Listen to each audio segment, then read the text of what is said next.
عليه الصلاة والسلام قال ومن أراد الآخرة ترك زينة الدنيا على ملاكتنيا صلى الله عليه وسلم آخرا يفلق يدنيان جيت توال يعني حياؤون أيتهم عندهم دمو ملكام بملكام سنة مكبار يوابال على الرسول عليه الصلاة والسلام فمن فعل ذلك فقد استحيا من الله حق الحياء ይህን ያደረገ ከአላሁ ስብሓንሁ ወተዓላ ትክክለኛ የሆነ ሀያ አድርጓል የሚባለው ይህ ነው በማለት ረሱሉ ዓለይሂ ሰላቱ ወሰላም ይናገራሉ።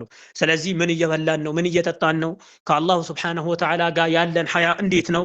ሁላችንም ራሳችንን ልንገመግብ ይገባል።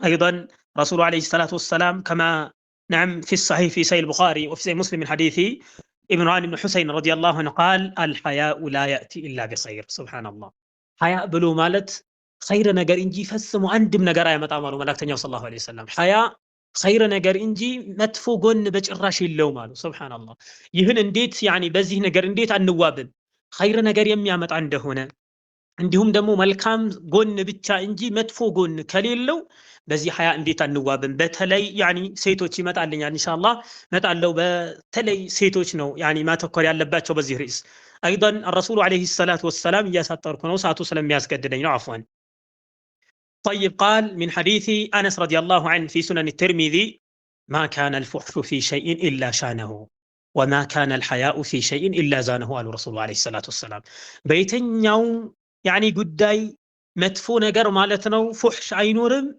إلا شانه أي عابه أو نقصه يعني النجر يعني لمدفو نجر بيعتر رجونا عندهم دمو بيات على الشو بيك أنسو إنجي وما كان الحياء في شيء إلا زانه በየትኛው ነገር ደግሞ ሐያ አይኖርም ያንን ነገር ቢደፋውና ቢሞላው ቢመዝነው እንጂ ይላሉ ረሱሉ አለይሂ ሰላቱ ወሰላም።